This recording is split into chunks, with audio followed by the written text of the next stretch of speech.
got to admit one thing, folks.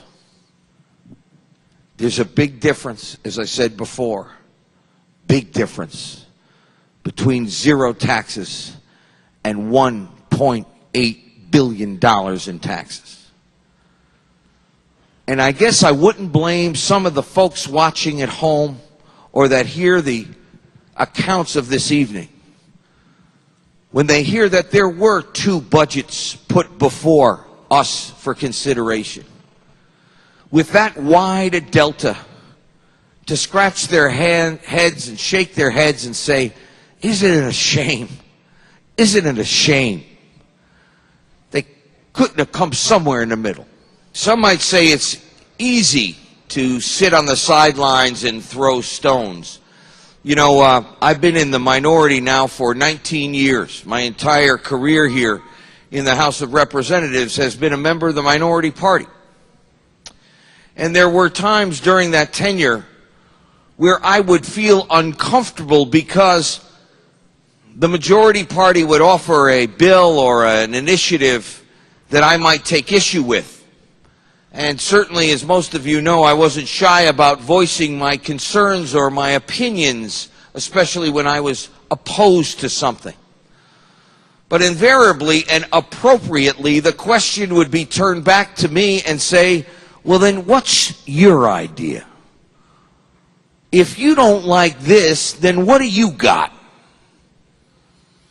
And if I couldn't answer that question, it made me very, very uncomfortable.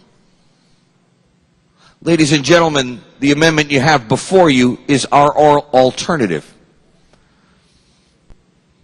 Is it subject to criticism? Sure it is. What document isn't? Is it a perfect budget? By God, no. But it is an alternative, a very real alternative, an alternative that has been fully vetted by the Office of Fiscal Analysis, an alternative that is balanced, an alternative that does not raise a single nickel in additional taxes. Before, we formulated our budget from the eyes and the perspective of the people we represent, not institutions, not management's perspective or union's perspective or teachers' perspective or state employees' perspective, people's perspective. People's perspective.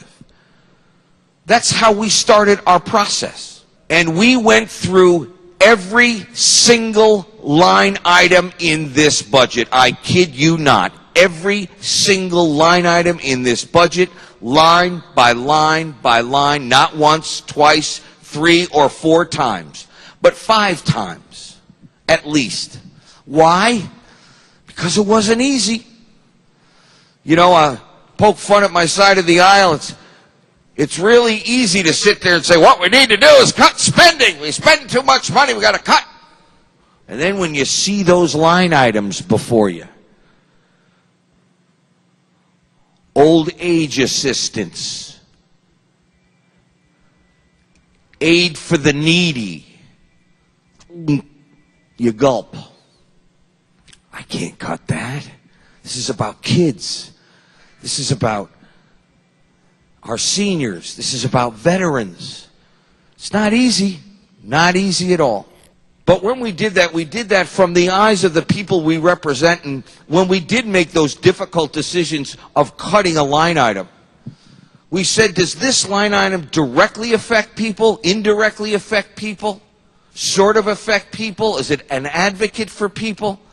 Those line items that directly give aid to people, we were loath to cut a nickel.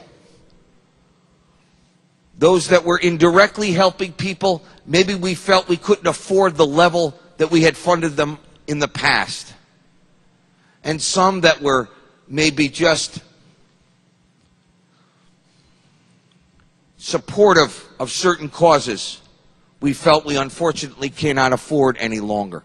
That's the general methodology that we went through. But when it was all said and done, we wanted to be able to say that we put forth a budget that represents a state that takes pride in what it does for its citizenry. that takes care of those who can't take care of themselves, that puts a premium on education, that puts a premium on public health, that puts a premium on public safety.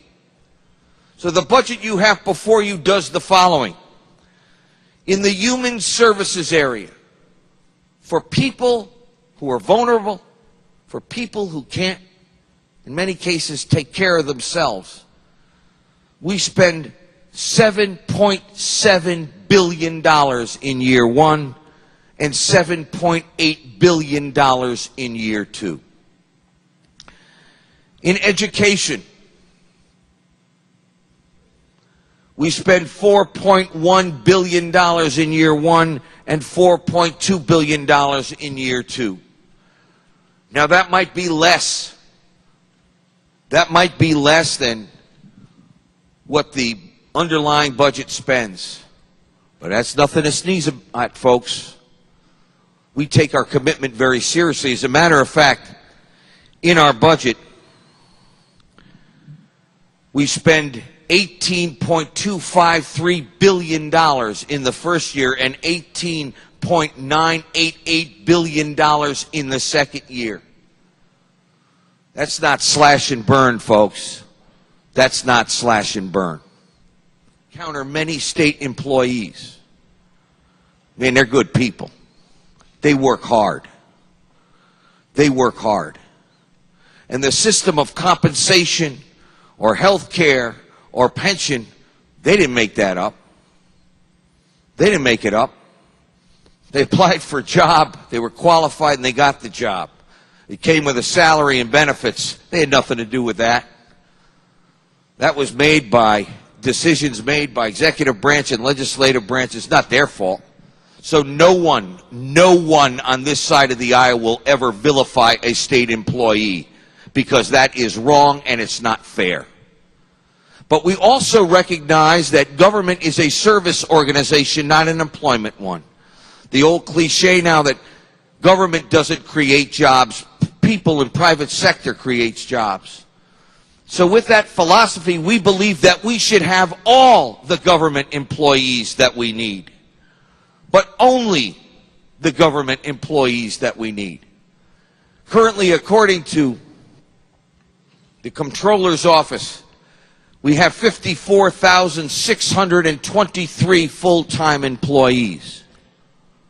If our budget were to be enacted at the end of the biennium, we would have 52,203 employees. It's a 5% reduction. Is it easy to tell someone you're out of a job? No. And I know how difficult a decision that is. But it's one, again, building this budget from the perspective of those that we represent, a decision we had to make. But we had an obligation on this side of the aisle, an obligation to show there was another way, there is another way, a realistic way, and a viable way. See, at the start of this session, we were told there's really only one way. It can't happen any other way. And we didn't think that was right. And the people we represent, and I would suspect many of the people you represent, didn't think so either. And in the spirit of being a minority party that will not criticize unless we have an alternative, we worked darn hard to come up with this one. But I ask you to take a look at it and think of what could have been. What could have been if we truly worked on this budget in the same spirit we started this session, with no Republican ideas, no Democratic ideas, but just good ideas. Think of what could have been.